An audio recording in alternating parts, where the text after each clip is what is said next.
ఈరోజు doctor BR Ambedkar గారి జయంతి నాడు 134వ జయంతి నాడు ఈరోజు ఇక్కడ ఎస్వి యూనివర్సిటీ ముందర వేడుకలు జరుపుకోవడం జరిగింది.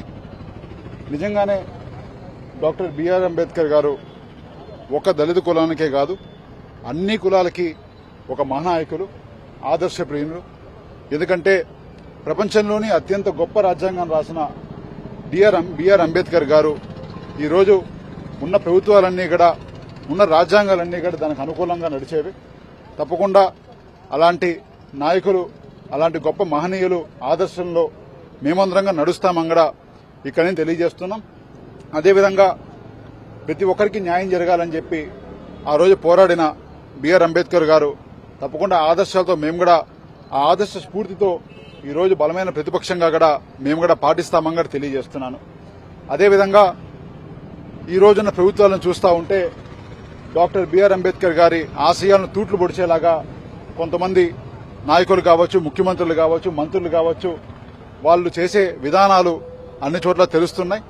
తప్పకుండా ప్రజల్లో కూడా ఇవన్నీ తీసుకొని పోతాం. ఆయన స్ఫూర్తితో తప్పకుండా పోరాడతామని తెలియజేస్తున్నా. అదేవిధంగా నిన్న ఇంకొక ఇంపార్టెంట్ ఇష్యూ ఏంటంటే, నిన్న పులివర్తి నాని గారు ఏవంటే అవి కరుణాకర్ రెడ్డి గారి గురించి, పెద్దలు గౌరవనీయులు భూమన కరుణాకర్ రెడ్డి గారి గురించి మాట్లాడడం జరిగింది. నిజంగానే చాలా బాధాకరం. ఎందుకంటే ఒక కమిషన్లు కోసం ఉండే ఒక నాయకుడు పులివర్తి నాని గారు, ప్రజల కోసం పనిచేసే నాయకులు భూమన కరుణాకర్ రెడ్డి గారు, అలాంటి నాయకుల గురించి ఈ విధంగా తప్పుడు మాటలు మాట్లాడడం నిజంగా చాలా బాధాకరం. ఆయనకి తెలియకపోవచ్చు, చిత్తూరులో ఉన్నారు. నిజంగా ఎలాంటి కార్యక్రమాలు చేశారంటే, కొండ మీద ఎన్నో సంస్కరణలు తీసుకువచ్చి ఈరోజు ఎస్వీబీసీ ఛానల్ చూస్తున్నామంటే కరుణాకర్ రెడ్డి గారు ఆ రోజు ఆధ్వర్యంలో స్టార్ట్ చేసింది.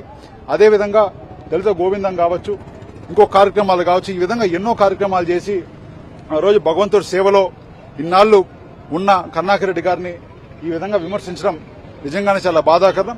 తప్పకుండా ఆయనకు అర్హతగా లేదని కూడా తెలియజేస్తున్నా. అదేవిధంగా బిఆర్ అంబేద్కర్ గారి ఆశయాలు నిలబెట్టేలాగా ఈరోజు ప్రభుత్వము ఆయన ఆశయాలకు పెద్ద పనిచేసేలాగా మేమందరం కూడా పాటిస్తామని తెలియజేస్తున్నా.